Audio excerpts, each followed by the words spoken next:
Thank you. Yeah, okay. You know, it's really cool to stand up here and see all you guys smiling faces. If we get your attention, we're going to start the speaker meeting now.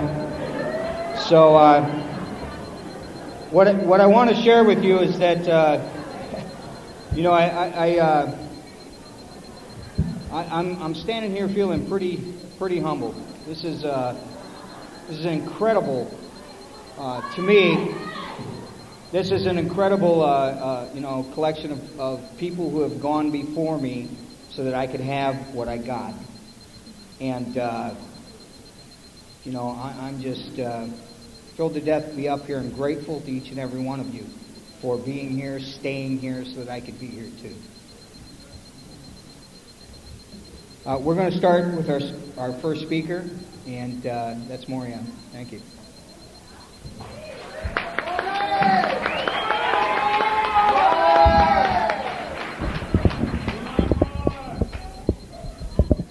I'm Maury. I'm not an addict. I'm glad to be here. Glad to be anywhere. What? Keep coming back.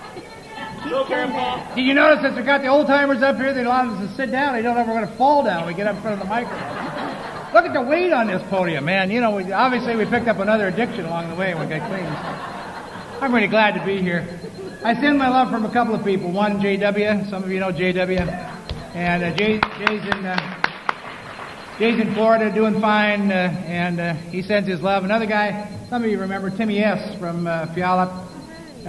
Jim's in Texas, and I have contact with him every week and every 15 days or so, and he's doing okay, and he sends your love. There's a couple of people I miss.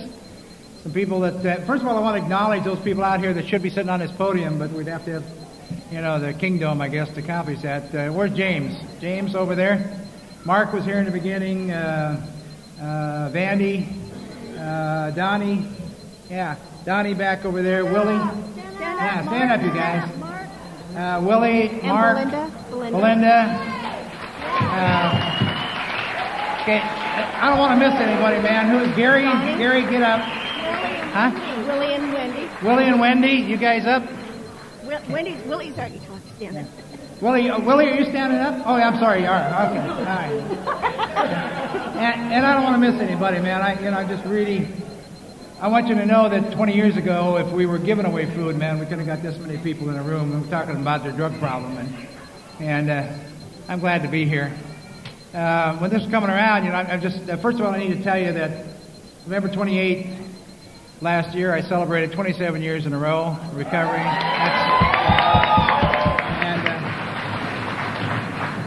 And he knows the reasons I tell that. My sponsor says every time you go to a meeting where everybody doesn't know you, I want you to announce your birthday and the amount of time you've been clean in a row. Incidentally, I would have had more, you guys. I want you to know that, except that I kept getting loaded. So I'd like to be here with about 35 or 40, but I know how to get, you know. And anyway, my sponsor says you announce your birthday and you make it very clear that this is not about anything you did. Left your own devices. You had zero. And so this is as a result of this program and a couple of events that occurred that I think are primary parts of the growth of this program. There's going to be a whole lot of people talking about history up here, and so I'm going to talk about some people that you probably won't hear from. Now, there's a story, and I'm going to tell it. I don't know if I robbed it from Brenda or how come Brenda's still going by Brenda B? Shit, she was Brenda B 20 years ago. She's changed her name a dozen times since then. She's still Brenda B. I understand.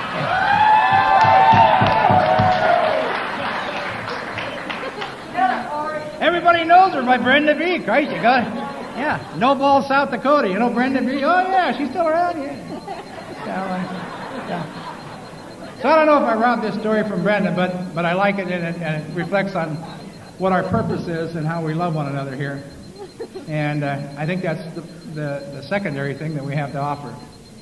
And it's about the story of this couple that lived on the plains in the 1800s in South Dakota, and it was pretty rough living. And most years they just eke out enough to eat. And one year they had a pretty good crop, and they made a little money, and they sat around the table with a candlelight, and they decided what they were going to buy. And the mother says, you know, we haven't had a full-length mirror in this house for a long time. And And that would be a real luxury, and when we broke it, the last one, we haven't replaced it. And so they decided they were going to spend their few shekels on buying a big mirror for the house. And so they sent Papa to town. He wrote in and he ordered it. And they went back to toiling on the farm. And several weeks later, they got word from town that there was a package. And so they all sat around ceremoniously at a table with a candlelight waiting for Papa to get back with the mirror. And he arrived with his package and he brought it in, and they all sat around while he opened it. He opened the package, and first one that got the mirror was Dad, the old man. And he looked at it and he realized he'd, like most of us, we'd aged a little bit. Some of us lost our hair, right, Jim? And I suppose he'd lost a little bit. See, I take everybody's inventory up here, man. And I'll get around to you, Gail, in a minute here. But anyway, Papa opened the mirror and he looked at it and he says, realized that he aged a little bit, but he still was a pretty good hunk of man. And he gave it to Mom, and Mama looked at it, and she'd aged also, but there was still a little rose in her cheek, and she was still a good-looking woman. And they give it to the 18-year-old son, who took a look at it and saw that he was growing into a man and how he'd matured. And they give it to the 16-year-old daughter, who saw the same thing. And then there was a time to pass it to the 6-year-old son, who had not seen himself since he was horribly mutilated on the farm with an animal. And they'd done a restorative surgery on his face, but he still was horribly scarred. And he took the mirror and he looked in it and he started to cry. And his mom says, "How come you're crying?" And he says, "Because I'm so ugly." And she says, "But I love you." And he says, "How could you love something so ugly?" And she says, "Because you're mine." And you know what? When I walk in a room like this, I have no trouble telling you I love you, man. Why? Not because of what you wrote in on. Not because of what drug you did or didn't do. Not what how good you are, how bad you are, how rich you are, how poor you are. I don't give a goddamn. When you walk through the doors of Narcotics Anonymous, I love you because you're mine. You don't have to get any deeper than that.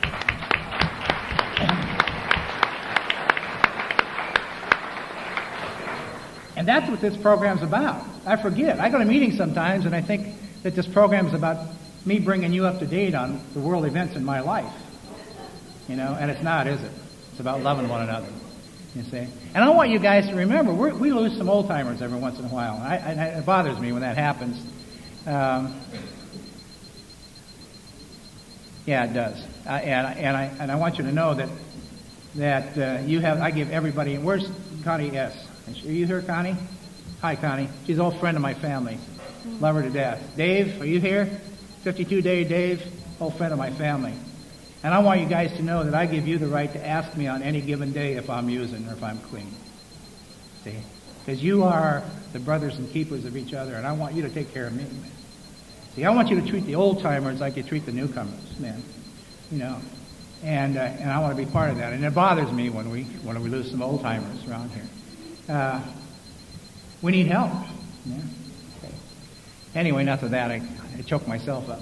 I also want to sometimes I crack myself up. I want to welcome you to not from Narcotics Anonymous and Open Shores. We're live and well, aren't we, Bernie? Yeah. And Carla and the gang up there. Yeah.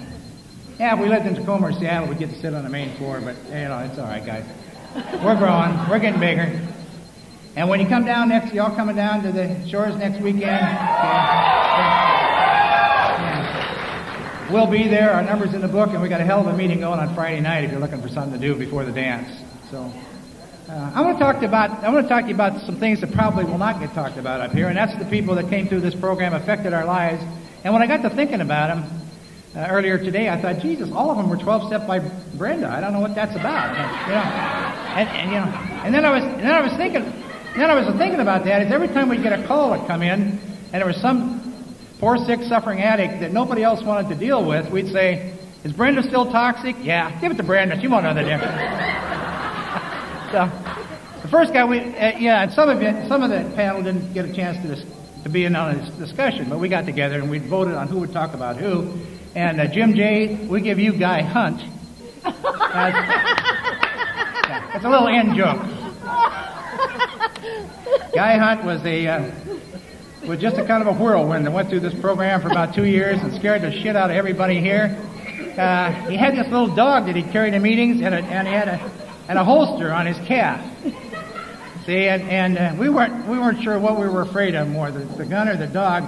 But he'd talk to you, and this dog would be crapping down his suit. And it's No. Your time's up.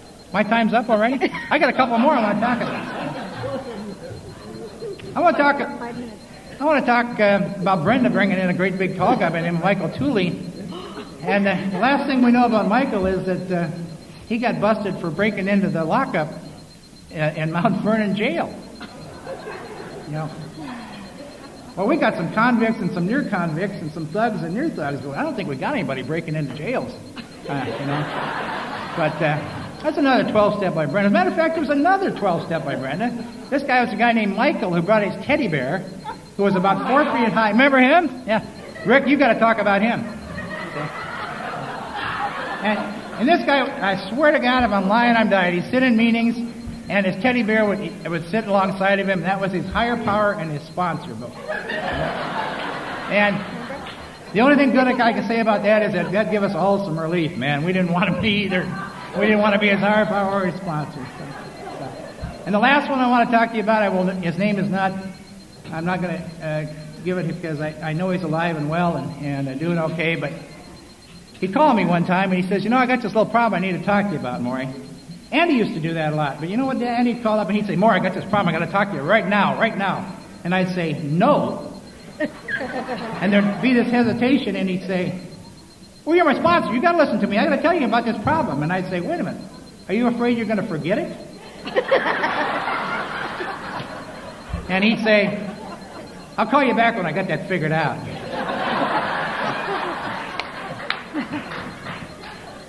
Programs works in mysterious ways, doesn't it, Mark? See? This guy called me up one time and he had this little, well, when they told him in his program, you got to get out there and love yourself, he took that literally. Yeah, you guys know where I'm going with this. No. And he became compulsive about this. And he called me up one time, and I was having trouble with this conversation, and he was talking to me about his newfound addiction and his newfound love of life. And I was disjointed one time, and I says, wait a minute. Maybe you ought to wait till you're done and call me back.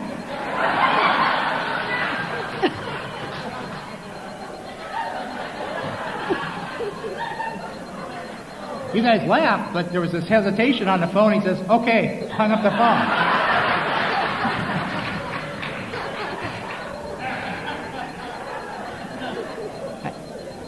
The man with the hook is dragging me off here, and I know these guys got a lot of good stuff to share with you. I'm going to tell you, this program's, we don't have anything better to give, guys, than this program, and we forget that. The fellowship works, the camaraderie works, the love and support works, but we got to give away this program. We worked hard. This program was not written by some psychologist in New York City on the 15th floor of some building. This was written by us. We all wrote this. And they sent it here, and we approved it and sent it back, and they printed it the way they wanted to anyway. Anyway, no. We wrote this. It's our program, man. And we got to give it to each other. That's what we got. And I'm going to tell you that I've discovered in my short time in recovery that this is about me, God, and you. Steps 1, 2, 3, 4, 5 are about me. I got honest with myself. I found my higher power. I made a decision. I wrote an inventory, and I shared it with you and God. And I dragged God in on the 5th step. And the next 2 steps are about God. About me getting willing, God doing the work. No place in my book says anything about I got to do it. If I could have done it by myself, I'd have done it at 13, man. I wouldn't wait till 35. Okay? And 8, 9, 10, and 11, or 7, 8, 9, 10 are about you. About me cleaning up with you. So I'm here to clean it up with you. If there's any amends that I owe out there, I'm going to take public time to tell you that I will and eventually get around to you. If you want money, I don't have any. I'm retired. Okay? I love you all. I'm from the shores now, and I love this program. The greatest single thing that ever happened to Narcotics Anonymous in my mind was us finally getting a book. Now we had something to give somebody to send them home with. And when they give away books, like we just did tonight, that's the single biggest things that will happen to those people in their life today, isn't it? You see? And And I don't want us to quit doing that. I love you all. Thanks a million, man.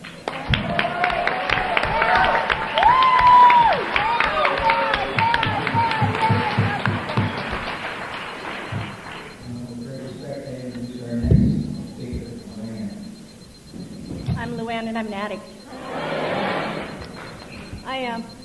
I used to think that it was weird that when people got older, when couples got older, that they slept in different beds.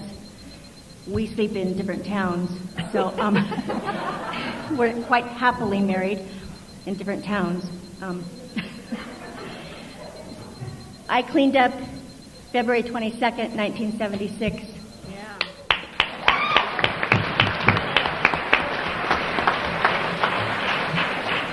In the Vancouver, Washington, Portland area, and I did not think in my wildest dreams that I would be here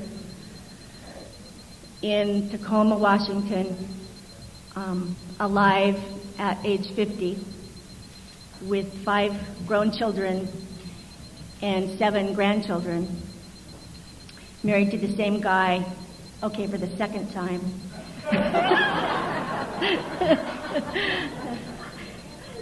Okay. What I know about Narcotics Anonymous is that there was a bunch of people just like you that were sitting around waiting for me. You were just sitting around waiting for me, and it was all about me. There were some pretty crazy people that I stayed next to because, and if I hadn't, I wouldn't be here. I know that Narcotics Anonymous in Vancouver and Portland was alive and well and very strong in 1976. And I went to meetings in basements on Williams Avenue with Cookie. He was called Cookie then. And with Sandy and with Jerry. And we did some real crazy kind of things then. Not that we don't do crazy things now, but when I moved to this area, I moved here in August of 1981, and we started Narcotics Anonymous because there was an addict that couldn't stay clean. And for everything that I know, he's clean today. I believe that Dave H. is somewhere doing something. I believe he's clean. He couldn't get it in the other 12-step fellowship, and so we started a meeting in Kent. And at that meeting in Kent, we built a little box that looked like a little coffin or a little ammunitions box or a cross between a coffin and an ammunitions box. And in that we put AA literature.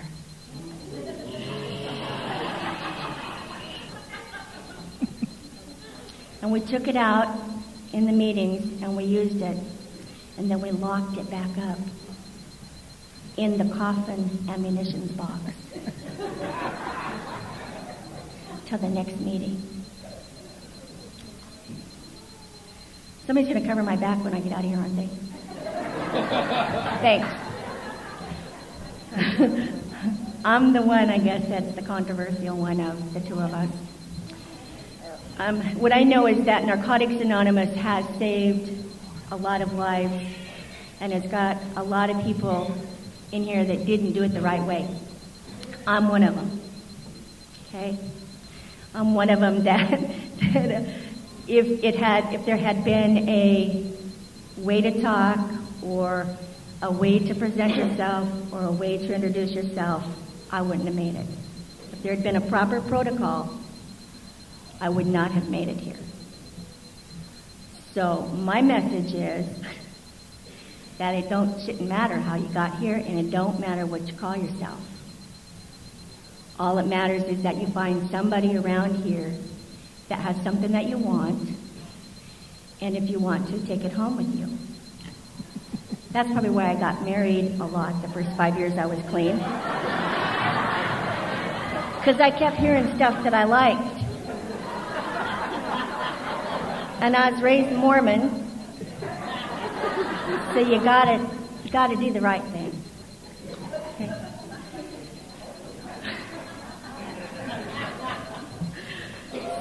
I came here, Narcotics Anonymous started it went full bloom. It was awesome. We had some like crazy stuff like guy hunts. He was probably one of the most wonderful things that we had early on here because. I don't think that Maury mentioned Susie Q. She was here. She was our first secretary of the area. And well, I'll tell you about Susie Q, and this is like one of the funniest things I ever saw, is that she would be taking notes during the area meeting, and somebody would be talking, and she'd say, wait a minute, what, stop, what did you just see over here? And she'd write it down. And we'd come back for the next area meeting, and somebody would say, where are the minutes from the last meeting? She said, I didn't have fucking darn meetings from the last meeting. I don't even have a goddamn typewriter. I can't get it all here. What do you guys expect?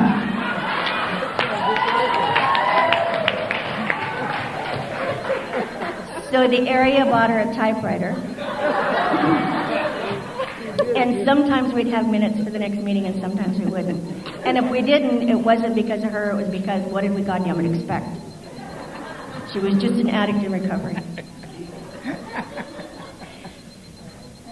When I know about this fellowship and the power that is here is that, and I heard this from a guy, and I don't know how long ago, but I heard him talk about that the disease is always powerful.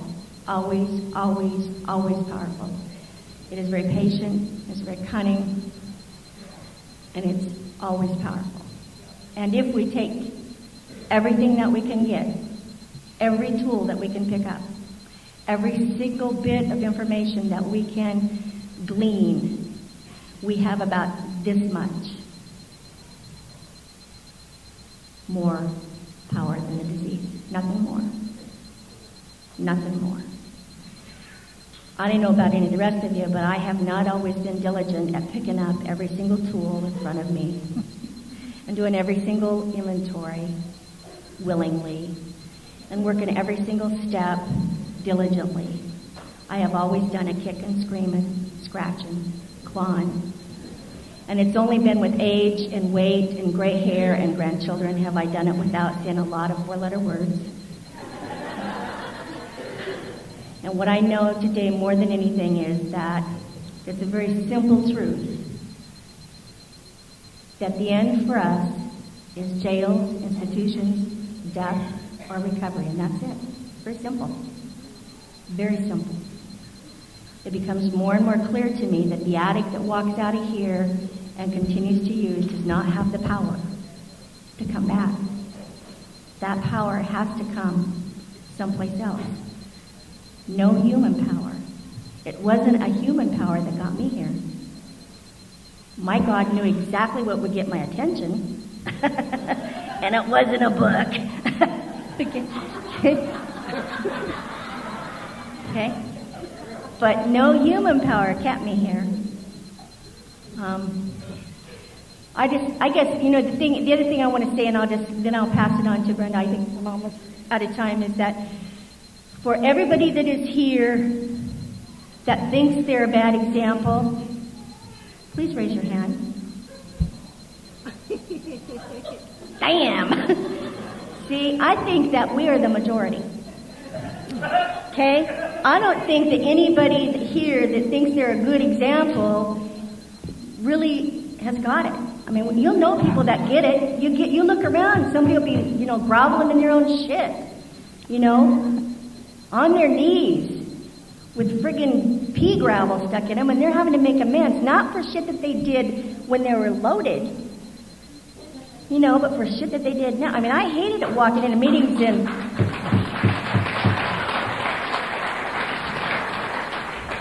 was a bad day when I walked into meetings in Vancouver and looked around and said, there's not very many of these guys in here that I ain't married.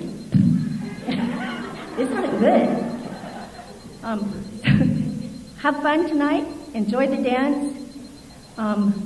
Keep coming back. I love you, James.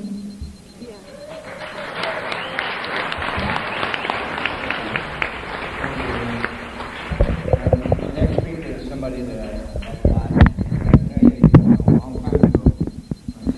There's a huge difference between being a gentleman and being a gentleman. I love it for it.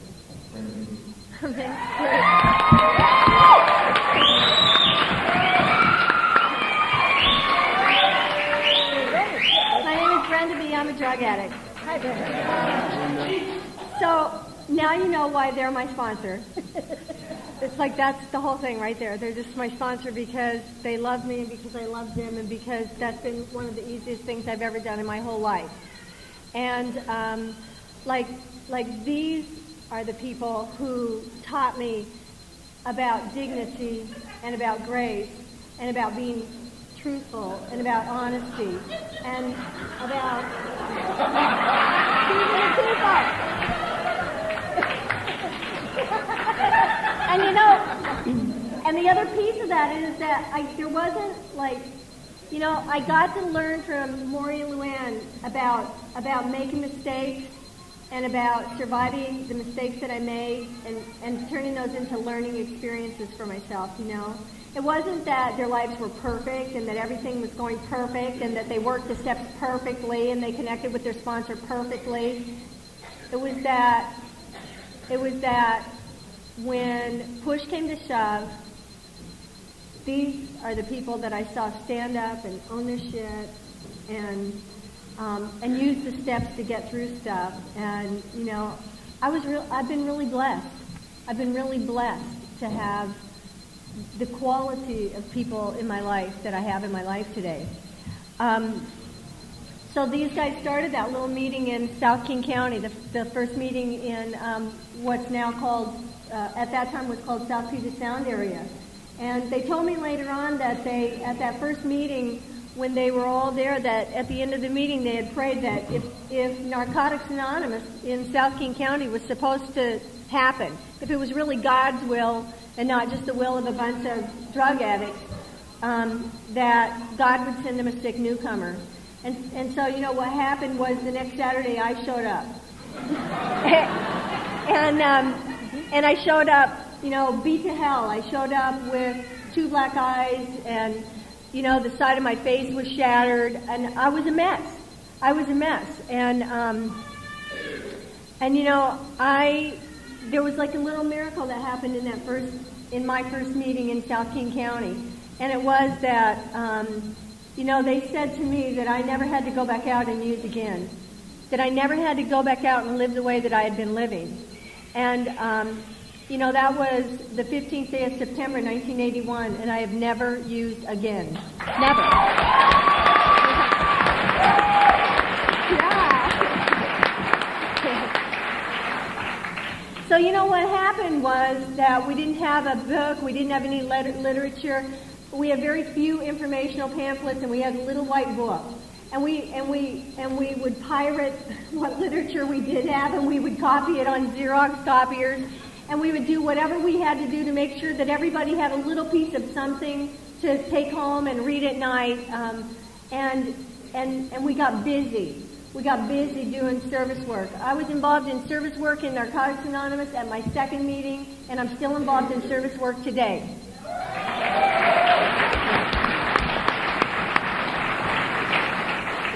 You know, and it was from that first meeting in Kent that some other, you know, the Friday night live meeting of Narcotics Anonymous is the second oldest meeting in South King County, and it was born within a few weeks. And it's still going in Des Moines on Friday nights at 7:30, just off Kent Des Moines Road up there. It's a great meeting. And you know, I started to get my own lessons, like. You know, somewhere along the line, I started to learn about taking responsibility for my life, and you guys all know about my first job, you know. But there were other stories that you didn't exactly know about, you know. I remember the first time or the second time these guys drugged me to a convention, and we were going to go on a Halloween night. This was not when I was a person. Yeah. We were going to go to this convention on a Friday night down in Portland, and I was already selling vibrators door to door by then. That was my first job. Yeah. So this particular convention happened to be on Halloween weekend, and so the Friday night dance was going to be a costume ball. Except that we all got off work in Seattle, And so we had to like get ready for the costume ball, because by the time we made the drive to Portland, we were going to get there just in time to do it. We weren't going to have time to like get dressed and change and do all that. So I took one of the vibrators out of my bag. And I had this old trench coat, and I had this old wig, and I became a flasher before your very eyes.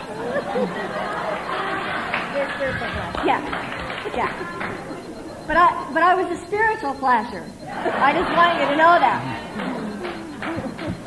So we're like cruising down I-5, you know, Ma and Pa Kettle and the flasher, and in the black Lincoln.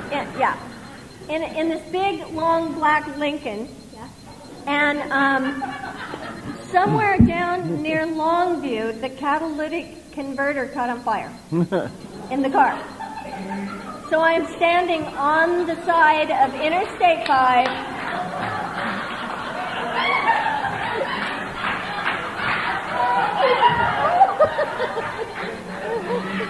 I'm standing on the side of Interstate 5 in a trench coat with a tweeter about this long.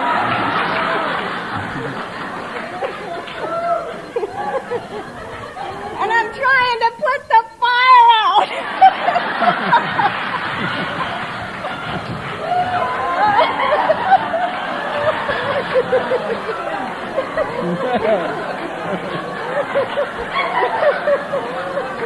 If you want what we have. At least that was the story we told the State Patrol when they got there.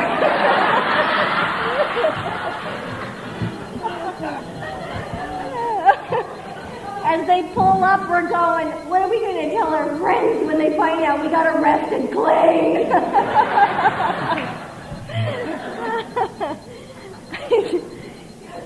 So we got busy, you know, we got busy doing crazy stuff. We just had some fabulous times. There was nothing like it. There was a kind of intensive care that happened back there in the days before the book that I just don't see anymore. I don't know if it's there, and yet I think that it must be, because the magic is still happening, and we just keep getting bigger and bigger and bigger, you know. There was so much work to do, and we, you know, shortly after that we started South Puget Sound area, and South Puget Sound area included all of South Puget Sound. It included all of South King County from Seattle city limits south. It included all of Pierce County. We had loner groups that would come up from Olympia and Thurston County. We had groups over in Kitsap County, Dan M, and people that would come over from, you know, St. Gabe's and Port Orchard and over around Bremerton area, and they would come over and freelance, and we were like a ragtag team of recovering addicts, and we were all staying clean, and you know, it was in the spring of 1982 that I got a phone call from Mike P. and Dave H., and I wish that they were here tonight. Neither one of them are. But Mike said that they were going to bring that he'd been talking to the director at Puget Sound Hospital here in Tacoma, and that there had been a group called Drugs Anonymous that had brought a meeting into the hospital the week before, but that they advocated just that you give up your drug of choice. And that, you know, if LSD wasn't your drug of choice, you can still do a little social LSD. And Mike had gone to the program director in the treatment center at Puget Sound Hospital and said, listen, you know, I'm a member of a group called Narcotics Anonymous. And in Narcotics Anonymous, we think that we have a problem with addiction and that it's not okay to use anything. And we'd like to have a chance to bring a meeting into your hospital. And so in March of 1982, we brought the first meeting into Puget Sound Hospital. And we carried the message of recovery to some of the people that are up here that are going to speak.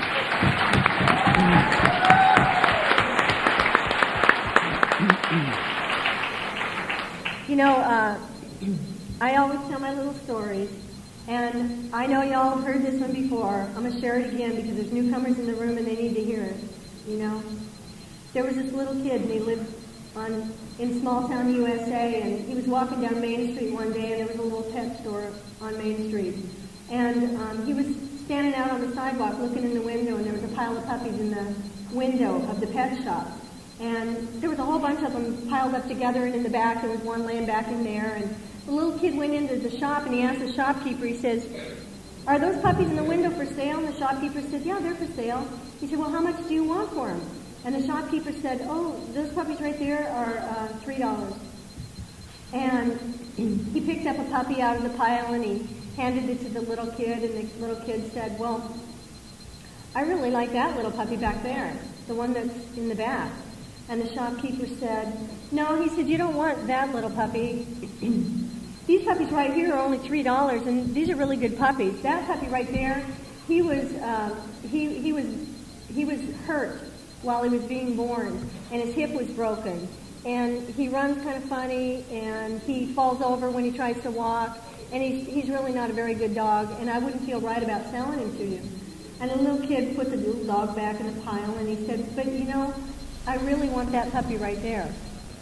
And the shopkeeper kept arguing with him, didn't want to sell him the little dog, and finally the little kid said, "You know, I'm going to buy that dog."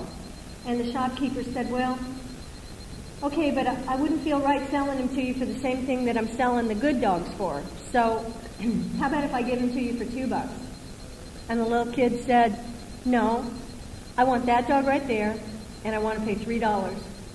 And the shopkeeper sort of surrendered, pulled the puppy out of the window, started putting him in a box for the kid to take him home. The little kid gave the shopkeeper $3, took his little box, and headed for the door. Just as he got to the door, the shopkeeper stopped the little kid and he said, "Hey kid, tell me." He said, "What was it about that dog? Why did you insist on that dog? And why did you insist on paying $3? The little kid leaned down, set his box down on the floor, and he rolled up his pant leg, and on his leg there was a metal brace. And the little kid said to the shopkeeper, he said, "You know, when I was coming through the birth canal, my hip was broken too. And sometimes when I run, I fall over. And sometimes when I try to walk, people laugh at me and make fun of me because I move funny." He said, "Me and this little dog, we got something in common. And I think that he's going to understand me and I'm going to understand him. And when he falls over, I'm going to go help him up. And to me, this little dog is worth as much as all those perfect dogs." And he took his little dog and he left. And you see, for me,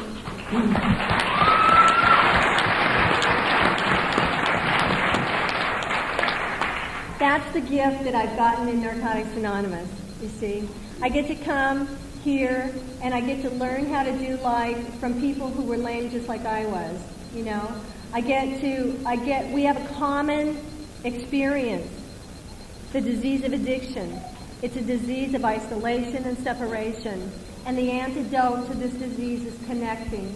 It's connecting with people. It's connecting mentally. It's connecting spiritually. It's connecting emotionally. It's always about connecting.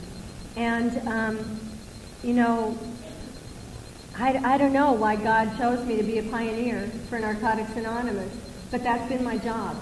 It's been my job. And, you know, I don't think I could ever do enough, say enough, or be enough to give back to God the gift that I've been given, you know.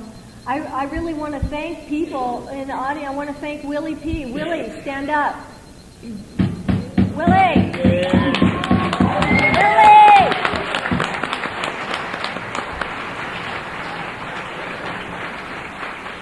In 1985, in December of 1985, Willie P. and I took the first meetings of Narcotics Anonymous into McNeil Island Penitentiary and the women's prison over at Purdy.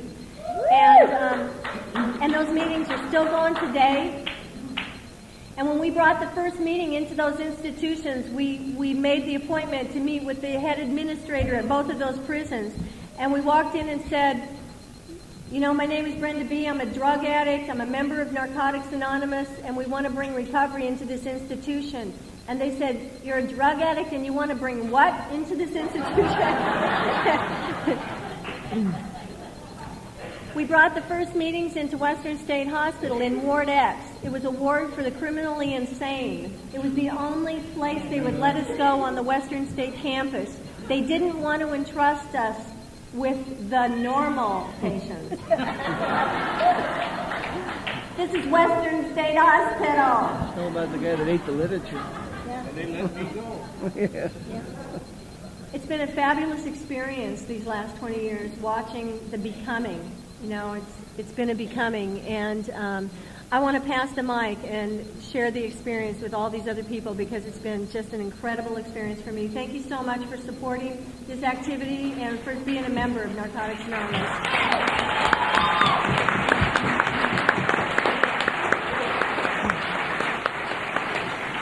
I want to introduce the next speaker. I can tell you a little something about him. Jay probably doesn't know. I don't think I've ever told him. He's the first man I met in this program that wouldn't be quiet because he was so loving. I couldn't figure that out. Well, he set me straight a few times. Jim Jay. Thank you, Jim. I'm Jim and I'm an addict. Hi, Jim. God, I've heard a lot of good stuff here. A lot of stuff that's true and some of it's been embellished a little bit, but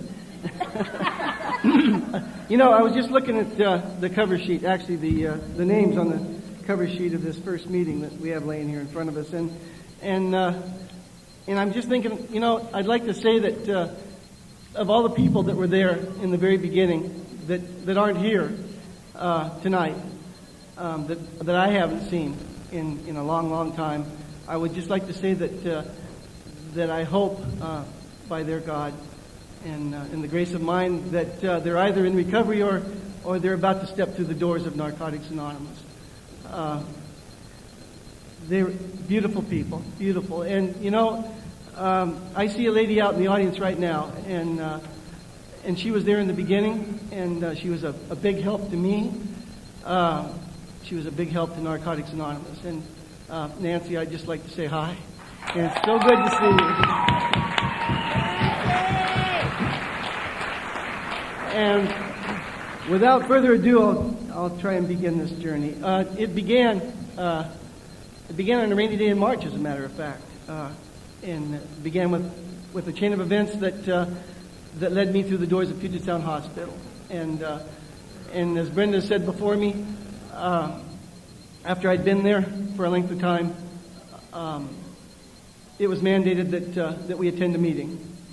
We had attended two before that, one being the infamous DA, which was a collection of using stories, and the other was CA, which didn't last very long. But the meeting that was our third, and that we all dutifully trooped across the bridge into the old building and went into the room and sat down to observe what was about to come next was called Narcotics Anonymous. And I'll have to tell you that I was still in a bit of a stupor at that time, even though I'd been there probably for 2.5 weeks. But I don't remember much about what was said, and I don't know much about. I don't remember the faces all that well, but I do remember 4 or 5 of the people that were there, and I remember Mike P. I remember Dave H. I remember Steve. I remember Brenda. God, I thought, you know, that she was an apparition. I thought sure as hell she had to have been an angel sent there, and nobody else could see her but me. You know, it's. I was astounded when they began telling their stories. I sat there in amazement, and probably for the first time kept my mouth shut and didn't try to enter into the conversation with absolutely no prior knowledge. I listened, you know, and it was what I saw in their eyes, and it was what I felt in their voices. It was the sincerity that brought me back to a second meeting of Narcotics Anonymous.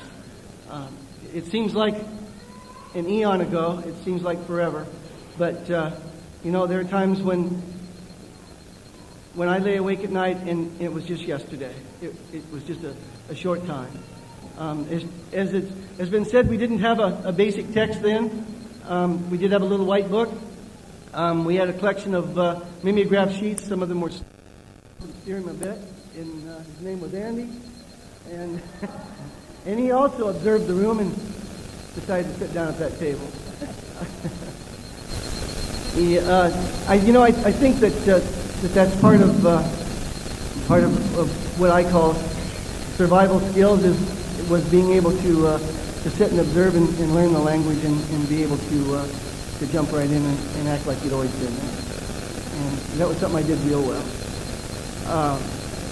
I think the first person that set me straight on that in a meeting was Dave H. Actually, when after he had given us a recitation on the 12 steps and just exactly the importance in our lives and our recovery, and I piped up and said, well, I agree with you, but I think we should be able to work in any order we choose.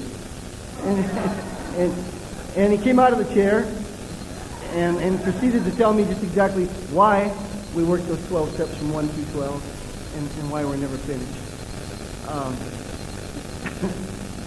When I got out of that treatment center, we kind of drifted apart just a tad. And there were no meetings, as has been said, in Tacoma of Narcotics Anonymous. And so I did what I was told, and I went to a meeting as soon as possible after getting out, and that happened to be a meeting of the other fellowship, and it happened to be out at St. Martin Tours. And I happened to go to this meeting on an evening when it was their business meeting. I sat through the meeting, I listened to the speakers, and when it broke up and they made the announcement that anyone that called us a home group would like to sit in on the business meeting, well, I walked right on in the room and I sat down.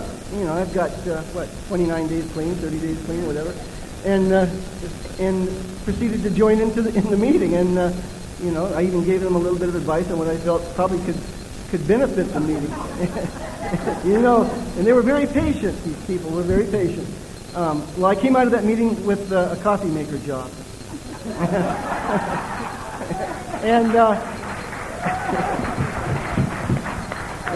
I learned a lot from that. I truly did. I dutifully showed up there, and I dutifully made coffee for a length of time, and then it was Andy who had taken the initiative to find us a place and to begin the first meeting of Narcotics Anonymous. He contacted the right people, got a little bit of literature for us, and the very first meeting was in the Cabana at the Polynesian Apartments right off Pearl Street.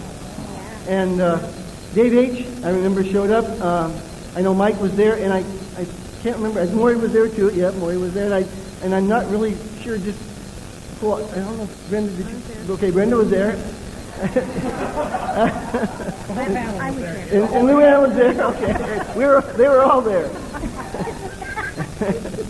But I do remember that they put a $20 bill in the basket to help us get started with our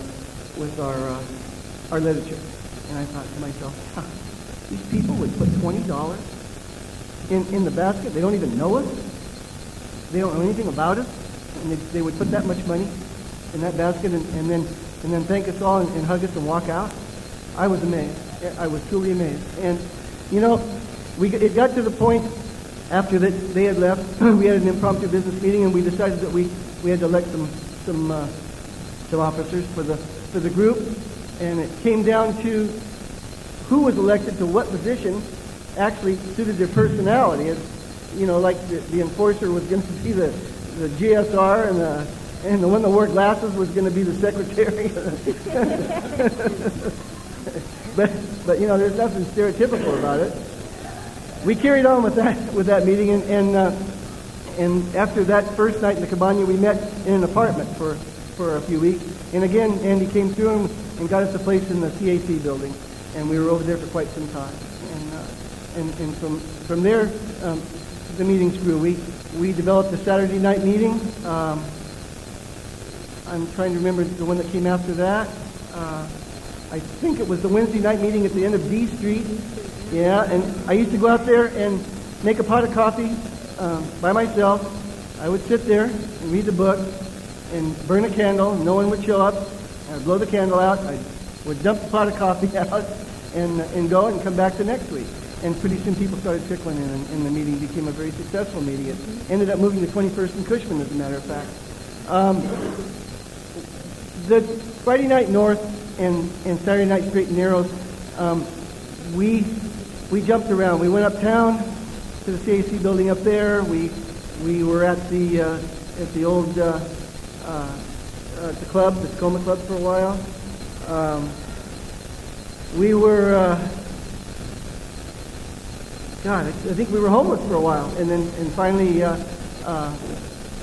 think it was Rick that came through, Rick or Dan came through and got us a place at 310 North K. It's a church there. But I know that I need to kind of push this along a little bit because everyone else needs to speak and we're running out of time. I just wanted to tell you that I remember seeing a film travelogue or whatever on TV years ago, and it was all these cattle that were standing together in a snowstorm, huddled up against the fence. And that's just the way we were in the beginning. And indeed we did all pile into automobiles, and indeed we did go to Kent, and we went to Burien, and we went to Tuesday Night Floaters up in, I think it was Federal Way, and it was the same people with the same message, and it never swayed, they never aired. It was the same every single time. And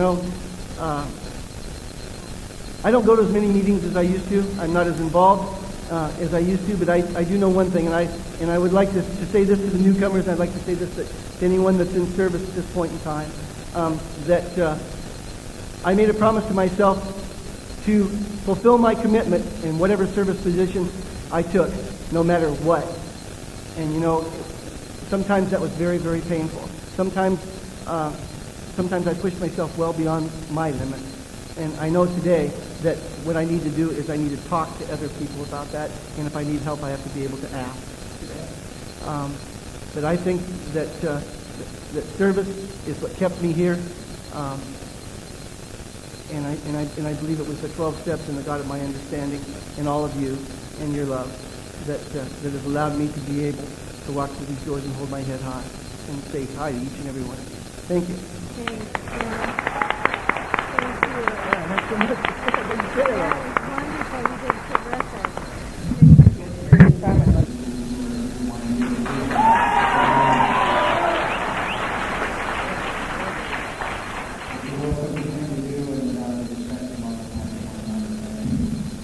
Our next speaker, I want to tell you, is somebody that loves me in spite of myself, but is not my own. And that's a whole lot of time. What I got to tell you is I love you. First thing in the thought is it's okay to love somebody enough. You man, get it. I love you. I love you back.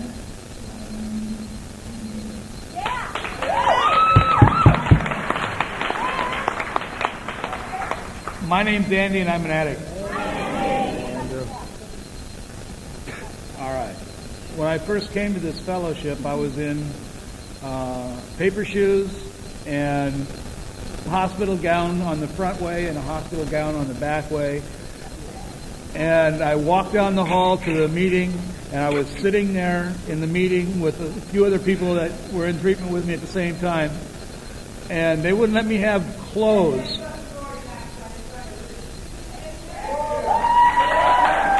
Jack's got your back. Listen to Jack.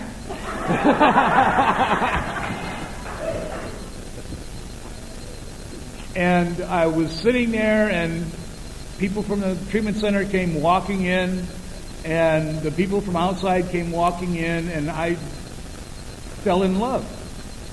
Not with the people who come walking in, the only one that was there with a yellow summer dress that tied all the way down. And I knew who, at that time, who was there for me. And that was Brenda.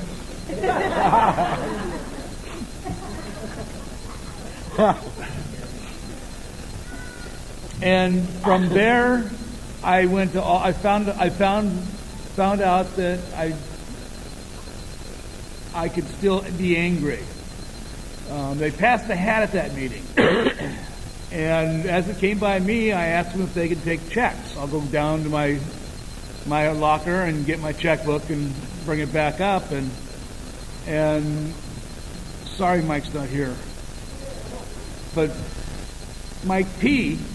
told me there was no good dealers. And I told him that, yeah, my dealer was good. He takes checks. And he said, we won't take your check. And I got real angry with him. Well, about 28 days later, I got out of Spin Dry and I followed him around everywhere he went. I jumped in his back pocket, and in every place he was, he saw me because I was going to take care of that gentleman. I mean, and I think he knew it because he always stayed with people. You know? And I didn't want to fight with him in front of people because I've been going to jail because of this stuff. And so, I tried, and he knew exactly what I was doing. Because he just did, I guess. And I ended up in a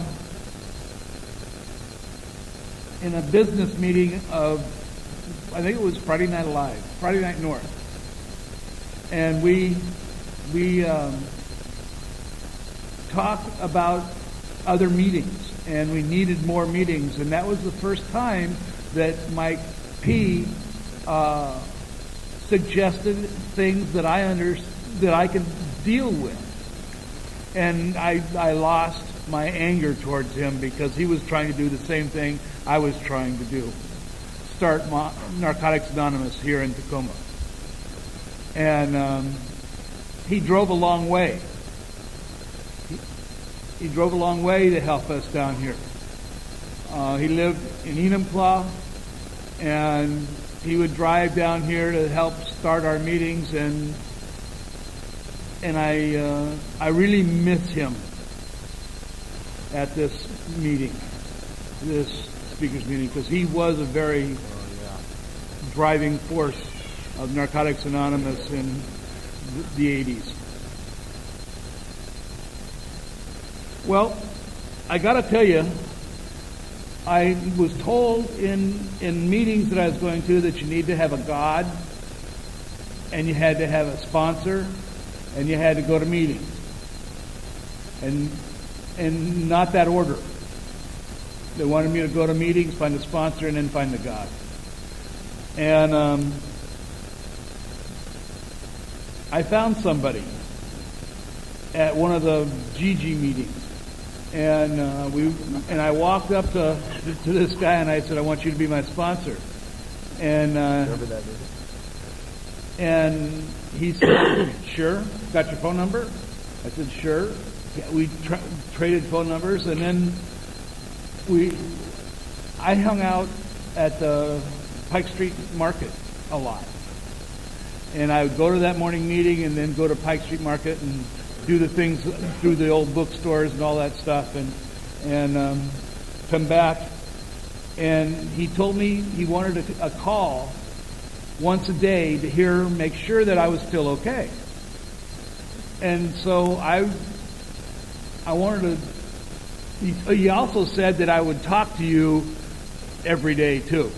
And so what I did was I wanted to test this man, since he was going to be my sponsor. I wanted to test him if he would talk to me at 3 o'clock in the morning. So I would call the house. I would set my alarm to wake up at 3 o'clock in the morning. And the alarm would wake up. I would get up, make the phone call to the house, and say, Maury, are you all right? Are you awake? And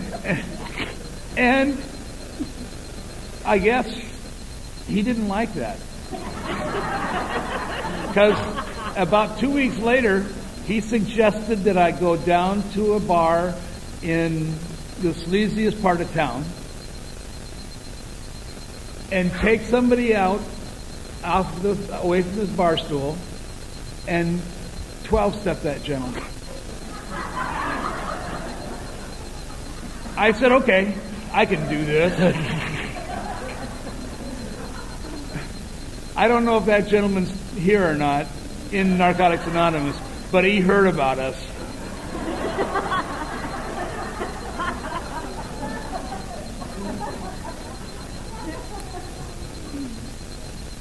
The other thing I wanted to say is just before the break of South King County and Pierce County, there was a chicken barbecue. And we all put together, some of us had big kettles, and we started barbecuing all this chicken, and then we were marinating the chicken in trash cans and doing it all, and we ran out of chicken, but we burnt the legs off of a couple of the kettles. We had the fire going so hot that the aluminum legs just melted, and the kettles fell. And we had lots of people there eating lots of chicken, and that's what used to happen. We used to do things like that, and we still do, but mostly it's done inside. And we couldn't do them that way at all. Well, one day I was over at my sponsor's house, and this is another story.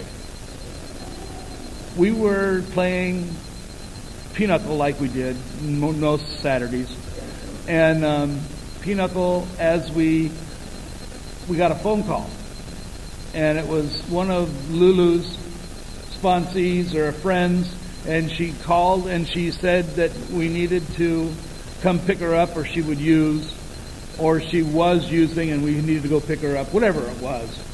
And we went and picked her up. At the time we went 12-stepping with 2 people, and we wouldn't do 12-stepping anything less. And Lulu needed a second person, so she took me, and I went with her, and we went to this house. The lady came out, and it was apparent that she was so loaded she couldn't walk. And we put her in the front seat of the car, and we said, we're going to take this one to detox, Andy. And she said, I said, but detox won't take them unless they're drunk. She said, oh, that's easily taken care of.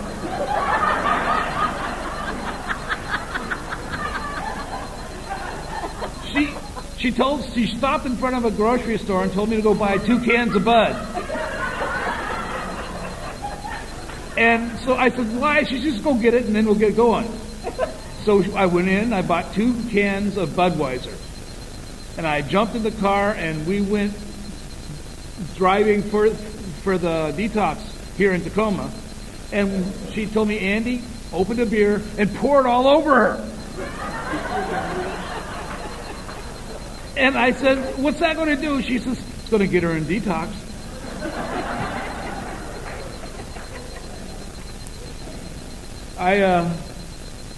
Another one, is there anybody here that attended the round table meeting of Narcotics Anonymous back in early days when they asked us not to bring our weapons in?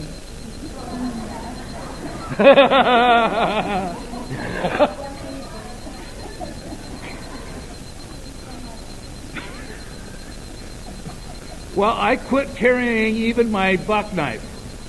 So, I have a couple things that I want to say. And I had lots of surgeries that I had to have because of things that happened to me while I was using. And I had a knee surgery, I had an ankle surgery, and I had a hernia that I had to take care of that was there, and then after I burnt myself in 86, and then I broke a couple of vertebrae in 91, and I decided, my wife and I decided, I better not say this I did, my wife and I decided that it was okay for me to stay home and quit hurting myself. And it was tough. From what I've learned in Narcotics Anonymous is the tough get going. When things happen, it's done for a reason. The reason this time was I was walking on crutches, and I went to Arizona, and I couldn't take my parrot with me. And so I asked my sponsor and my sponsor's wife if they would watch my bird. The story. Here it comes. Well,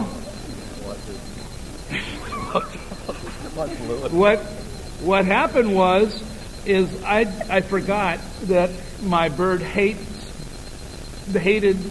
blondes.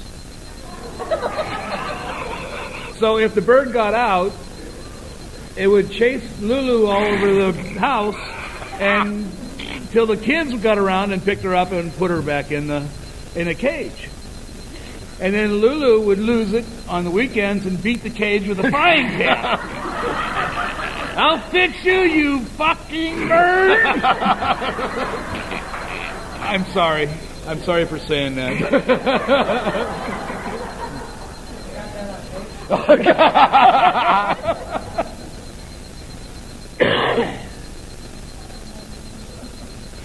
Then my first convention happened to be Coming to Life. Yeah, 83. And I like that, the Thrilla Tuckwilla. And I like those meetings because we could sit and talk about the bad times. You're going to cut me off? Yeah. Let me see. Okay. All right. I can finish this. Anyway, I've done some step work with my sponsor, and everything was pretty cool. I thought I was just the cat's meow of working the steps. And so I asked this lady, to go with me to the convention. And I asked my brother Tim if he wanted to go too, because I couldn't afford the room. And so he got one bed, and we got the other bed. And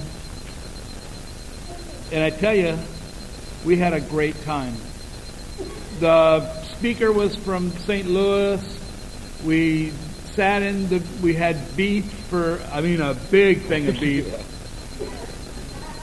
for dinner, and we thought we were going to lose our faith and our money and all that stuff in that. And Willie, where are you, Willie? He's here. Everybody saw him. He was the half chairperson. Yeah. And the other half was Lulu. And we talked about what was going on, and we turned all those meals over that weren't cooked over to somebody else, and they got them to the shelter. Yeah, the shelter. Yeah. And we had a great time. The last thing I want to say, and somebody said it for me in here earlier tonight. I don't know how I've become okay with what's going on with me today. But I have time today enough to handle what's going on, and I'm old. And my body is not showing itself very nicely. I've been doing things that I would never do again. But and that's just the way I feel today. And with that, I feel okay in my own skin, so I can wear bib overalls. You know, I have a pair of dress bibs that I wear. Those are the creased ones, right? Yeah. And so I'm okay with who I am today. And if you are working towards that, it can happen with you too. Be okay with yourself. Talk with your sponsor. Pray to a God of your choice, and go to meetings and don't give up, and don't stop going. You got to go. This past year, I lost a friend of mine. I'm going to tell you, his name is Ken Martin. I don't know if you know Mr. Bainco, but he took his own life with a gun. And I would like to say what I say every time I hear about him. I love you, Ken, and I love Narcotics Anonymous too. Thank you.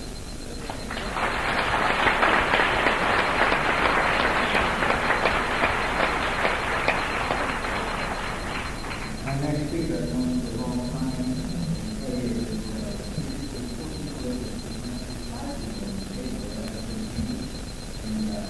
This guy walks in the room every night. Yeah, what? 3 years later, I made him my sponsor.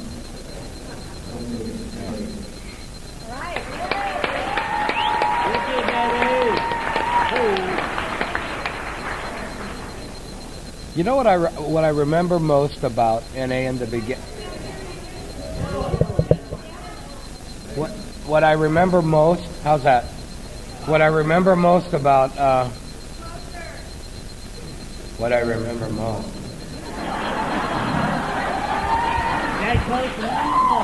When the lights went down. Hi, my name is Rick, and I'm an addict. Hi, Rick.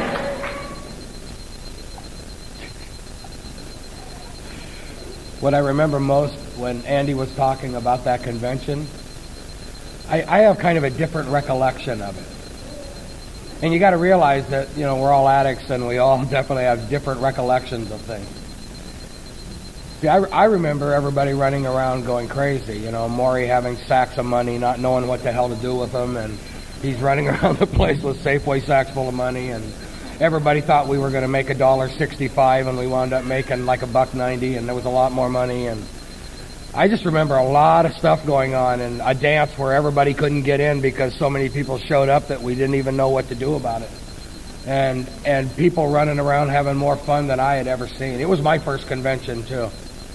And I was sitting down thinking about our little cup thing that we had last year, about our little glass cups. And I was thinking about, I still remember what the cup looked like that year. It was a little plastic. It was a little plastic cup that looked like a little demi-tasser type of thing with a handle like you get in one of them little kid kind of things. And I swear to God, and it looked like somebody spray painted the decal on it or something. It was pretty high tech, I got to tell you. And they charged you for it. And but I'll tell you what else I remember too.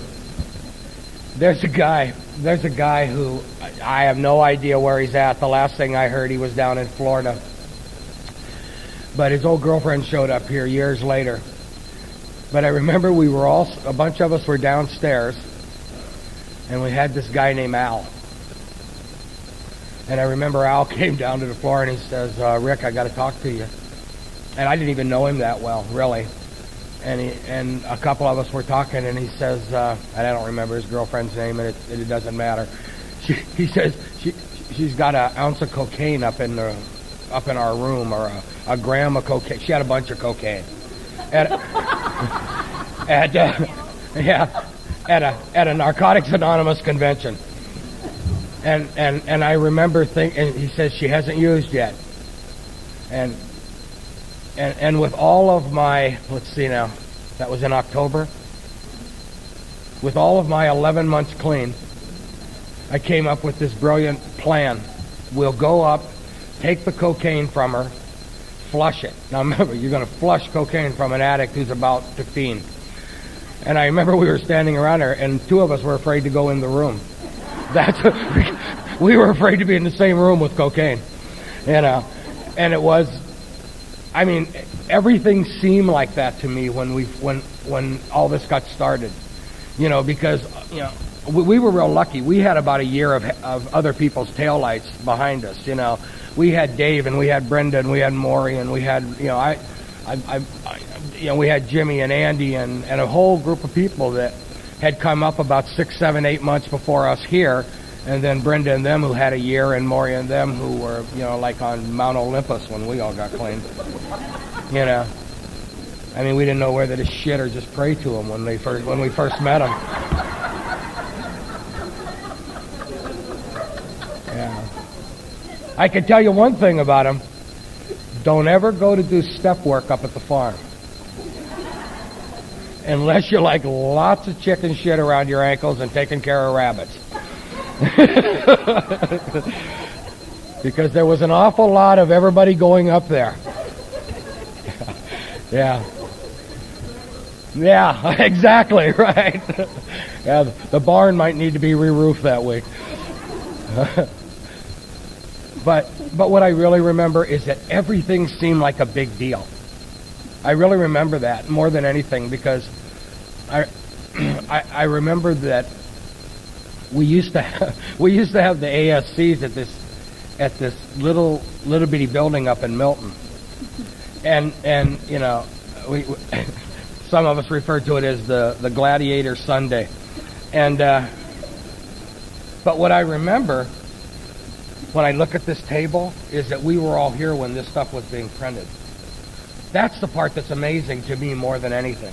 When I look at the names that are on these things, yeah, I remember the arguments. I mean, I remember the specific arguments that went on in these things. I remember that if you look on this, there's 12 positions and only 6 people fill all 12 of them. Has anybody ever heard of that before? Yeah, it's like Susie Q was secretary, and she was, what else there? NPI chair. I was activities chair and alternate ASR. So I had to put on the dances and know what was going on everywhere. And that was kind of what it was like. You know, and it, you know, I remember, the stuff I remember is like, you know, when you're a histrionic kind of person like me who's always jumping around and zipping around and got to be doing something, you know, it only took me about 15 years to accept that that's the way I am.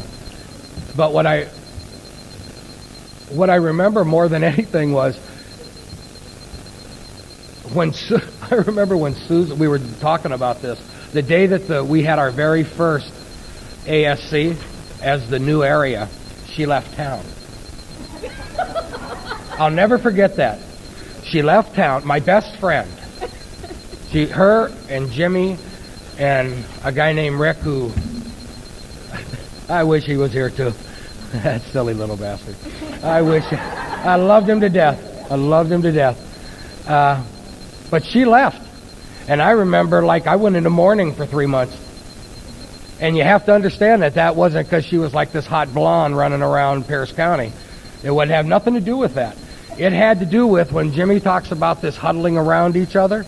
Man, when one of us left, it freaked me out. Part of the circle was gone. And I remember, I don't know when it lasted, about 2 months, and I came down to Eugene. I did. I was down there in 2 months, and I had to see how she was doing and what was going on. And as usual, it was going wonderful. And but I remember stuff like that. I mean, I don't even remember the bad times very much, if you want to know the truth, because it was so important that what we were doing that it just seemed like every day meant something. You know what I mean? I remember the day I got my new TR. Bought a little red TR7. I have this thing for red cars, and they always turn out to be clunkers. And I bought this TR7, and me and Jimmy decided to go up to a meeting in Mount Vernon. And we didn't tell his wife he was going to drive. So he takes the TR7 and drives up to Mount Vernon. And I'll tell you what, he made look like Ward Cleaver from next door.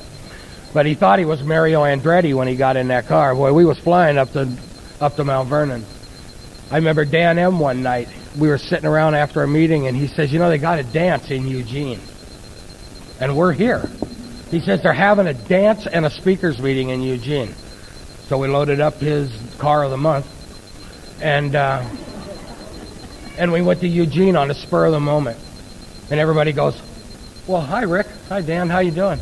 Because there weren't very many people, and everybody knew who everybody was from here to Oregon. You know, that's the stuff I remember, you know. I remember stuff like, I remember the first time Jeff came up to me, and he says, we got this thing going on, the men's retreat thing up in the mountains. And I remember thinking, oh yeah, I'm going to go up and meet with 50 or 60 men, sit up at the mountains, and we're going to sit and talk. And then I get up there, and because it was another one of those things where someone suggested something that sounded like a good idea. Well, we'll go ahead and go even if it's uncomfortable. And I think that's where I learned most of that, walking through the part that was uncomfortable, you know, because I know for a fact that if I had not done the things that I did in the first couple of years, I probably wouldn't be clean today. You know, I went to more meetings than I even knew what to do with. I don't believe there was a day I missed a meeting for probably 5 years. 4 or 5 years. I mean, I just was, I didn't know what else to do. You know, it was like when I had 11 months, I had decided that I was going to become the emperor of Narcotics Anonymous. And me and Jimmy set out on a mission to educate the entire region. And we went to every area in Washington State. Traveled all over the state. I swear to God, it's a wonder we didn't have 2 black suits on and we were walking the streets, going door to door. You know, I mean, it was like we just felt that it had to be done. You know, and as a result of that effort back in 80 through 84 and 85, what I can tell you is meetings cropped up all over this state. There were people who just didn't know. It's like when Maury and Luann and Dave and Patricia and Big Mike and all those guys would come around. Hell, nobody knew what the hell was going on. See, I came from the methadone clinics, you know, and the methadone clinics had a form of DA too. You know, only what it was everybody was on methadone and you sat around and talked about your dose. You know, it ain't like now where you walk up to the Pierce County thing. There was only 2 clinics in the whole town. Doc Mueller had one up in Seattle, and it was an experimental meeting, and or an experimental, you know, it was the only license in the state. And we'd sit around, everybody'd be taking, you know, 200 milligram doses of methadone. You know, getting more strung out on that than we were on the dope. And then we'd sit around and talk about who had the highest tolerance and where we were going to go cop after the dose wore down. You know, that kind of stuff. So when people came in and told us that there was a way to live and not do anything, including methadone, that was major stuff for us. You know, I remember one of the very first meetings I walked into, that old CAC meeting. I remember I come walking in there, and I was telling Susan this just a few minutes ago, that when I walked in there were 3 women. It looked like a high school. It looked like one of them high school railings that as you're coming down out the front of a high school. And here's Susan up on top. Lori's sitting next to her like this. And Cindy is sitting up there like this. And here's about 15 guys down here paying homage.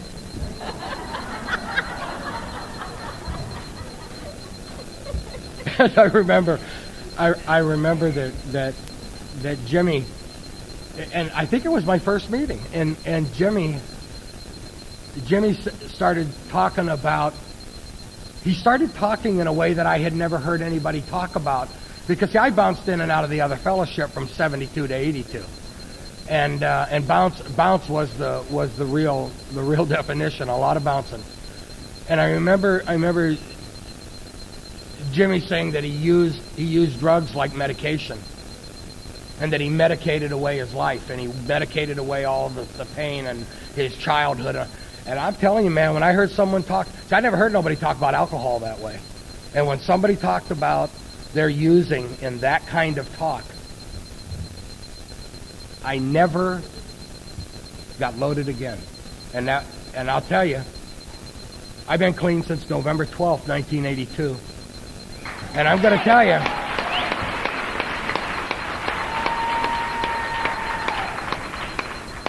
and there were a lot of people, I was thinking about this too, and then I'll give the mic to Susan, but man, there's a lot of people that I've loved along the way that have got lost. And I mean loved and cared about. Brothers and sisters who were tight. I mean people who I thought had it. You know what I mean? Who I thought got it. 10 years clean and dead. 7 years clean and dead. 5 years clean. And I'm talking lots. And the one thing I learned early on in this program is that if you fuck around, you'll die. And I can't ever forget that. And you know something? Guys like Maury and Lou and Dave and Patricia and Wally, I mean, there's a lot of people that people haven't talked about up here that were so significant to that first year of cementing this place.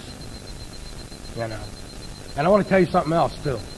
How many people in here sponsor people? I want to hear voices. How many people sponsor? Yeah. When I got clean, 9 people sponsored. For about a 30-mile radius. And that was one of them, that was one of them, that was one of them, that was one of them, and this was one of them.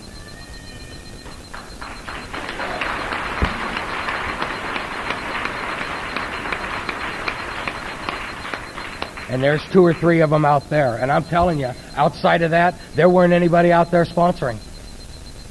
And it wasn't because they didn't want to, it's because we didn't have the bodies. That's all it was.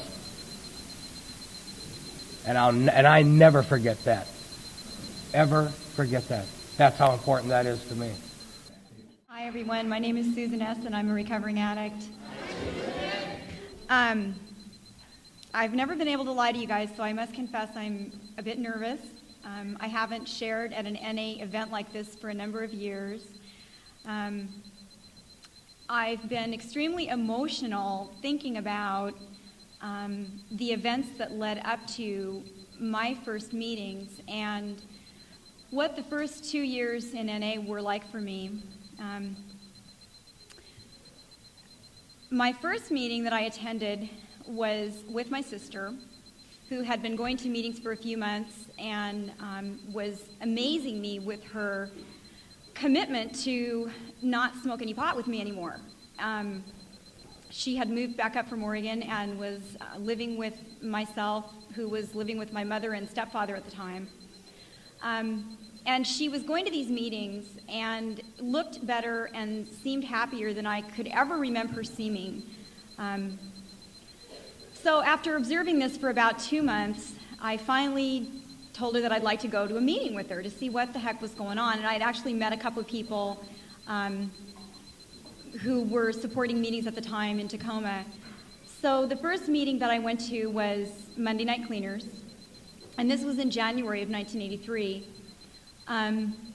What I remember, and I don't remember a whole lot about that meeting, but what I do remember is that Jim was there, and Andy was there. And what struck me when I walked in was the fact that everyone looked so healthy. I mean, everyone was, and they were articulate and laughing, and it was kind of like, what is going on here? But then they were swearing too, so I felt really comfortable with that. It's like, okay, I don't feel too alienated. What I realized looking around the room was that, I'd look at Andy and I'd go, well, he looks like he could fit in here. He looks like he could be an addict, But then I'd look at Jim and I thought, maybe he got lost. He should be going somewhere else. Like, there's another meeting in the hospital that he just didn't fit my image of whatever I thought we were all supposed to look like. I left that meeting and I was telling my husband this on the way here because I was thinking about how I felt when I left that first meeting. I don't remember a lot about what was said. I remember some of the faces that were there. But what I really remember is the way I felt when I left. I was irritated with the guy who pointed out to me that just because I hadn't done any jails, institutions, or death, that he said, well, you haven't done that yet, which is, of course, you're eligible too. That irritated me. But what I remember was the way I felt when I left the meeting. And the way I felt was kind of like high.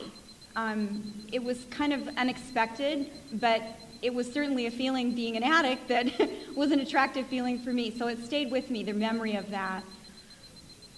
Probably another month and a half went by. I continued using, and I certainly wasn't at the worst point in my using history. But when I was on my knees from cocaine again, about a month and a half later, my sister was going to a meeting again. She went to a meeting almost every night. There weren't meetings every night, so she went to as many as she could. And I rode along with her and another guy, Eric C., who, one of the many names that haven't been mentioned. We went to a meeting in Tacoma, again, in Spanaway. And at this meeting, something happened that I still have trouble explaining. But what I can first tell you is that Brenda was there. And Brenda, who has, from the day I met her, had the ability to leave me dumbfounded with her gift to express from her heart and soul the loneliness, the emptiness, and the broken dreams that I could never find the words for. She connected me in a way I had never felt before, and I can honestly say that it changed my life from that point forward.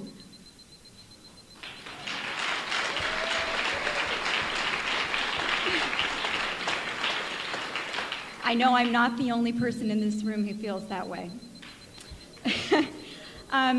What I'd like to tell you is that was my first day clean, or actually my last day using.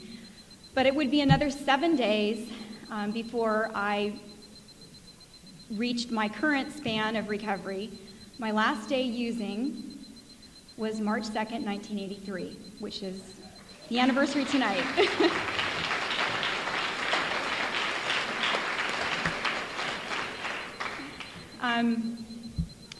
I've spent so much time thinking about what that first year was like for me, and I remember my third meeting, which was my first meeting clean from that point forward to this point, was in Puyallup. I don't remember a whole lot of people that were there, but what I remembered feeling was that I didn't want to lie to you guys. There's something that happens to me when I get into a meeting. No matter what's going on, I can't lie to you guys. And sometimes that's been to my detriment. I mean, sometimes I end up probably telling you more than I should. So I got involved pretty quickly in service work. And as I recall the feeling that I had when I got involved in service work, I believe I started as coffee maker for Monday Night Cleaners.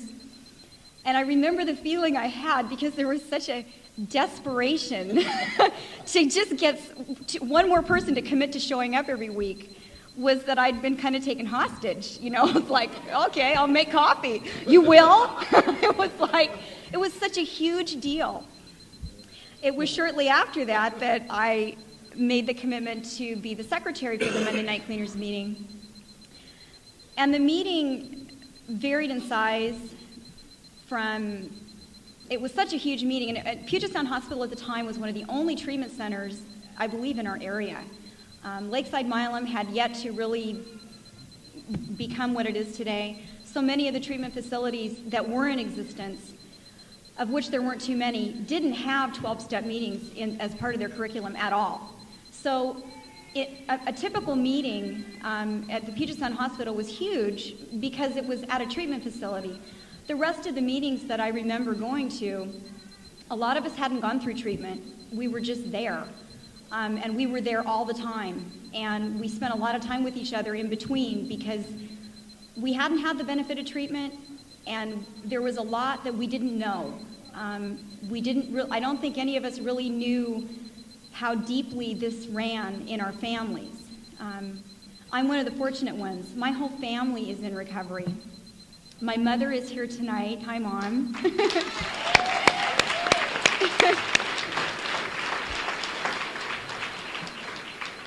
My niece is here tonight, and she's in her second year of recovery.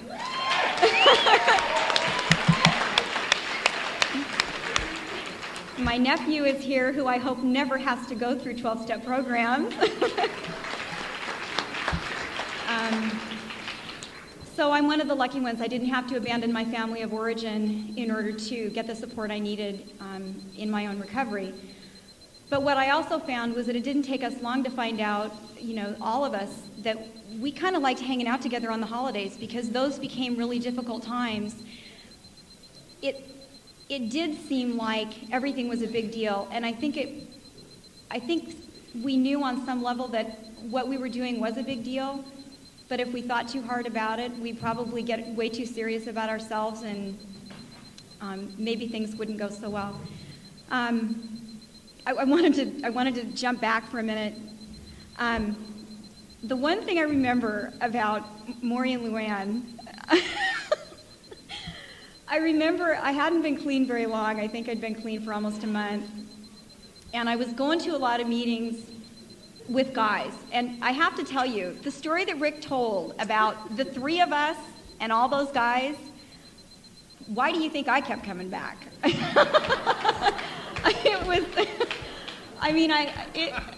It was really, I was single, and I felt like, I felt like there wasn't a bar in the world that was going to, the guys were going to treat me as good as they were treating me in a meeting. So the truth is that definitely had something to do with my continuing to come back to meetings initially. But what I remember after I'd been clean, I don't know how long it had been, almost a month, and I was going to a meeting with Phil up to Tuesday Night Floaters, and he said, "Oh, Maury and Luann are here," and I'd heard about Maury and Luann, and it was almost, the feeling that came over me was, I wonder if I have to audition, to really be a member of NA, because if I don't meet their criteria or whatever, I don't know if I could stick around. I had this real need for approval. It hasn't really changed much. I wrote a bunch of notes out, and I don't really want to dig those out. I think there's a couple of things that I want to say, and then I want to share a parable with you guys that really says so much about how I feel about what you guys have done for me since the very beginning, which is teach me that there's nothing I can't handle clean and sober. There's absolutely nothing that I can't handle clean and sober. I was the PI chair for about a year and a half, from, 1983 to late 1984. And we spent, Rick and I were talking about this last week, we spent a lot of time going to schools, and part of the reason I think I got involved in that is because I was a cocktail waitress. So I had days off, and everyone else, those other people were unemployed, so we would go to schools and spread the message to the best of our ability. The other thing that we did was we worked on trying to get the courts aware of our existence, encouraging judges to think about sending an addict to a meeting instead of jail. I think that to some extent we succeeded, but I believe, based on the people I see in meetings who seem to be there because they were deferred from the court, that something's worked in that regard, and I'm really glad to see that. Of all the things that are different in the world that I'm living in today on the outside, what I realized is that when I go to a meeting in 2002, I'm listening to radio stations that didn't exist 10 years ago, let alone 19 years ago. I have a cell phone in the car with me. I have reliable transportation to a meeting. I'm married to the love of my life, who I met in NA, my husband Scott. And when I step into that meeting, it's like time has stood still and I'm home. It's the same feeling for me in 2002 that I had in 1983. Every one of you has contributed to that, for me and for each other. And I think you all deserve a round of applause for that.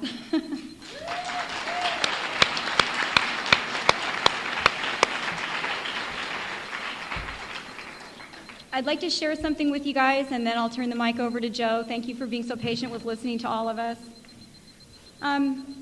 This is a story that, for me, expresses the humility that I feel from Narcotics Anonymous, the gratitude, the inexpressible gratitude that I've been given another chance and continue to feel that I've been given another chance. This parable is about a man who comes to a point in his life where he simply feels he cannot go on.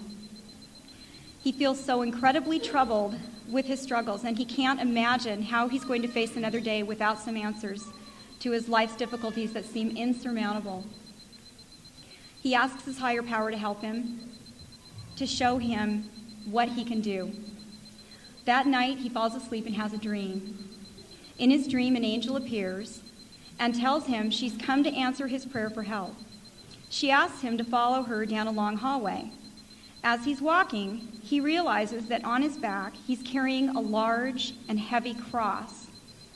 He's about to ask the angel why he's carrying this extremely uncomfortable cross when they arrive at a doorway. The angel opens the door, and inside is a room strewn with crosses similar to the one the man is carrying. The angel tells him, "The cross you carry holds all the sorrows and burdens of your life. I've brought you to this room because this is where you may leave your life's cross behind. However, if you leave it here, you must choose another to take with you, because no one goes through life without a cross to bear." The man lowers the cross he's been carrying and feels instantly relieved. He looks around the room, moving first toward a cross that looks smaller than his was. But upon picking it up, he discovers it is infinitely heavier and quickly returns it to the floor. He can't imagine what burdens and sorrows this cross holds, and he feels grateful that it's not his. He moves to another, finding it to be so light and easy to lift that he suspects a cross this light would make him a weaker man. Returning it to the floor, he continues lifting and lowering many more crosses until he arrives at a cross that seems somehow to hold just the burdens that he can manage to take back to his own life. He shows the angel the cross he's chosen, and that he's found a life cross he can live with. At this point, the angel tells him, "You have chosen well. The cross you have chosen is the same cross you brought with you." Thank you.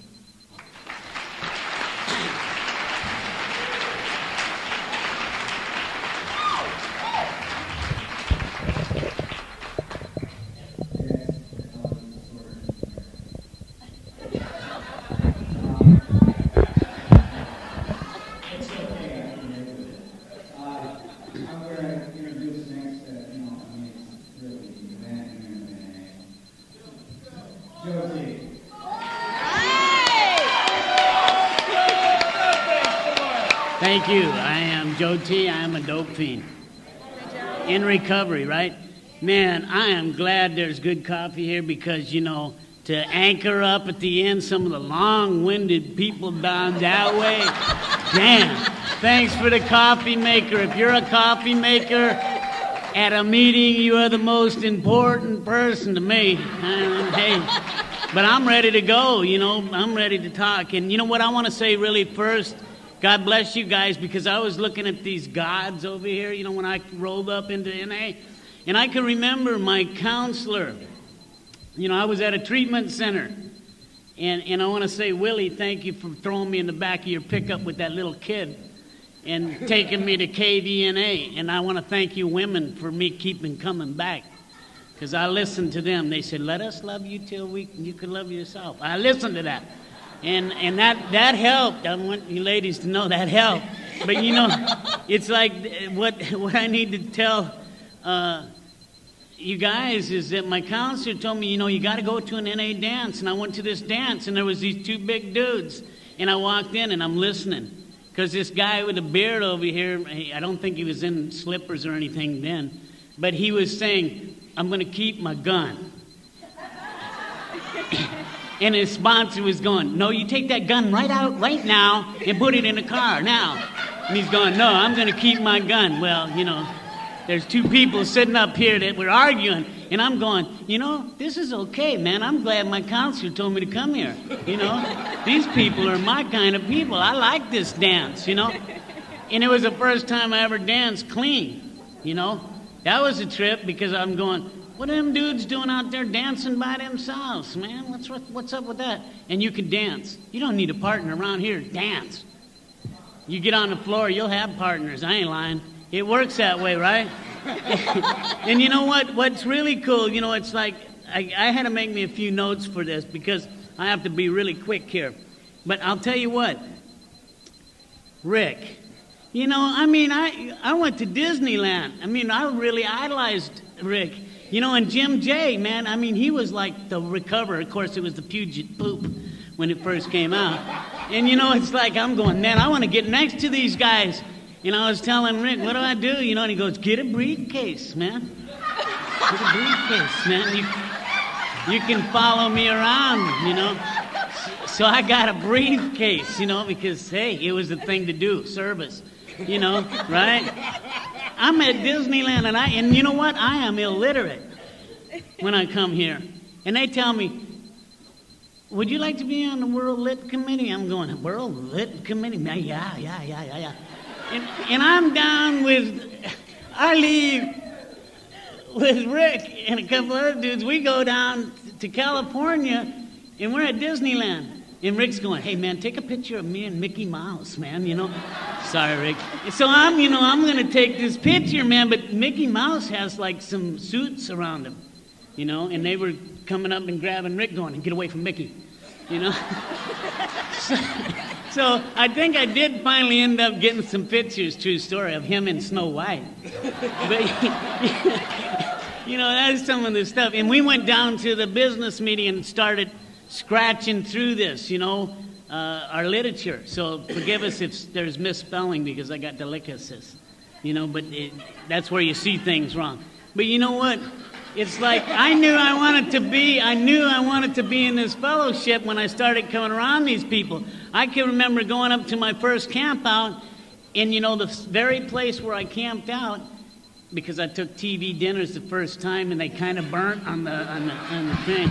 And I woke up in the rain, you know, and I was all going, wow, look at that little tune that I built that I didn't sleep in because I was laying in the rain, and I had to go home. And, you know, it's like when I went there a year later, I was in the very same place and you know what?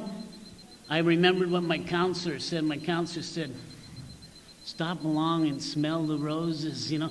And I went on hike that time, remember that? And I didn't want to smell the roses because it sounded too, you know, not for me. So I was over there sniffing on a tree, you know. And somebody said, what are you doing? And I said, man, I'm going to hug this tree, you know. And so, you know, my first affair clean with a tree, and it worked for me. But I did go up. I went up and seen the glacier, you know. There is just so much, though. You know, I can remember it was south and north. When we had the fire station meetings, and when I went to this meeting, I was sitting there watching these gods fight. And I'm going, man, I want this. I want to get in this. What do you call it? And Rick's going, service, get a briefcase, get a briefcase. So, you know, I did get a briefcase. I got involved with service, you know, and Andy told me, you know, get involved. And I was doing this AA meeting, and when I went to the guy, I said, what do I do? And he goes, here's the books, here's the literature, here's everything. And then when I asked NA, I go, well, what do I do for your meeting? Because I started 2 meetings where I work. And they said, well, we ain't got no literature. And Brenda said, just copy this and that. You know, and I'm going, man, am I going to get busted by the NA Nazis or something? You know, I'm like bringing all these stacks of stuff, you know, and then I'm even writing little things in it. You know, I didn't even get it approved. You know, I just found out world. Somebody say, did you do that? I didn't do it. You know, it was Brenda. Brenda did it, you know. But, you know, all the times that I did violate, man, oh, Dave's looking at me. All the times I violated, man, you know, it was like I did it because of just, I didn't know. I didn't know I was violating traditions till a couple of Nazis go, you know what you're doing? You little dog. You know, and I mean, hey, man, I'm just trying to stay clean. You know, my worst night, and Andy could back me on this, was when I said to the committee, I said, you know, I'll carry the pager. Yeah. You know, I was going to Echo Glen then, carrying the message to the still suffering addict, and I needed to take a dump. And I had that pager hooked on the side of me, and it was cool. It looked real cool. And when I did that, you know, I was kind of back flushing, and I heard something fall, and I dove, and I caught it, but there was something in front of it. And if you ever been to a jail and you squeeze it, and it just kind of, my hand was clean when I pulled it up, man, but that, it went down, and I called Andy, and I said, Andy, and when he got done laughing, he said, well, did you call the plumber? You know?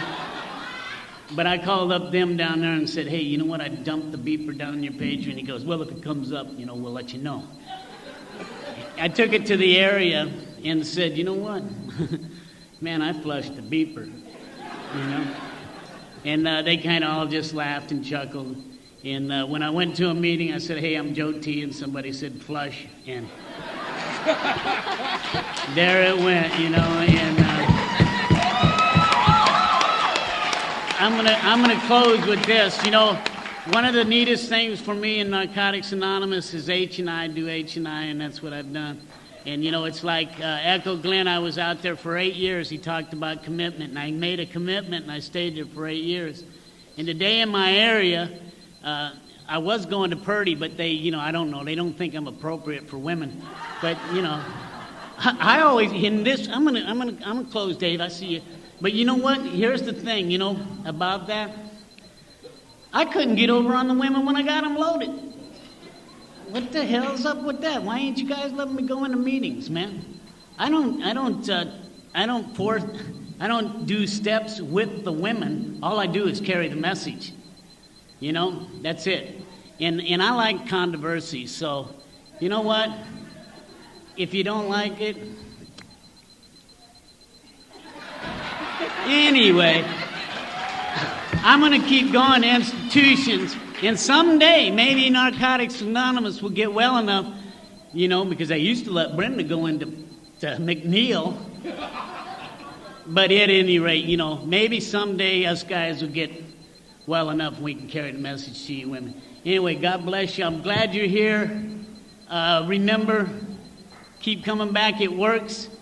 If you drop something and you're looking for it on the floor, leave it there. Yeah. And you know, I heard all the stories, and this is my last story. It's a little story. This is it, and you can go dance. It's drugs gave me the wings to fly, but drugs took away my sky. Oh, let's boogie.